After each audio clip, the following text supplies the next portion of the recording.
Hi everyone, Victor here, and today we'll have another look at the inspector from SICK, and we'll talk about a detailed inspection called Pattern.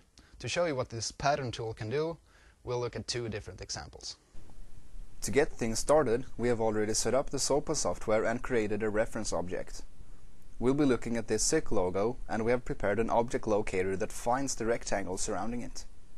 Now, let's say we have an application where we want to make sure that this logo looks exactly the same for a large number of samples. This is a perfect task for the Pattern tool. The Pattern tool compares a grayscale pattern in the camera's view with the corresponding pattern in the reference image. It then tells us how good these two images match each other. We'll add an inspection by clicking the pattern icon and placing the region, which is represented by a yellow box, over the area that we want to inspect. Also, always make sure to give your inspections meaningful names. It will make your job easier later on. When we've added an inspection, we can see that the Pattern tool has two parameters to adjust. We can set the position tolerance from 0 to 4 pixels. This tolerance specifies the maximum positional offset allowed between the patterns. If there is an object locator present, like in this case, the object locator is the point of reference for the positional offset. The other parameter is the match threshold. This setting simply specifies how similar the live image must be to our reference image for the inspection to pass. Typical values for this setting are between 80 and 95%. When we go to the live image, we can keep an eye on the meter in the match setting slider. This meter represents the match value that the camera is currently giving us, and we can use it for easily adjusting the threshold in real time by comparing correct samples with incorrect ones. It is green when the value is above the threshold and turns red if the value dips below it. Now we have specified the working area for the inspection as well as an initial threshold value, so let's see what it can do.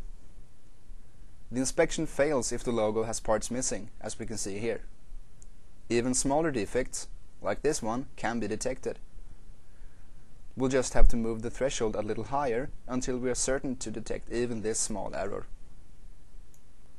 In a situation where the errors might be very small and it's hard to find a good threshold, it is often a good idea to split the inspection into several smaller ones.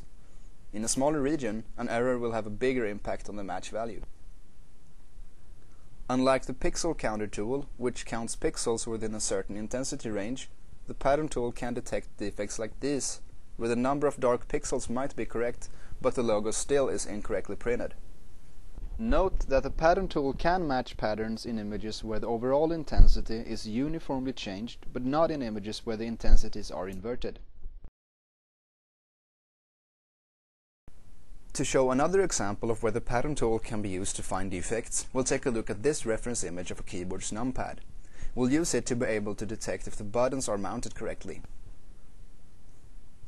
If we look at this one, where we've let the number 1 and the number 7 change place, we can see that the Pattern tool can tell us that something is wrong even if the difference is small. And that concludes this video about the Pattern tool. Thanks for watching. The Pattern tool provides an accurate pattern comparison of small details. It's robust on intensity variations, and it ensures a high-quality throughput.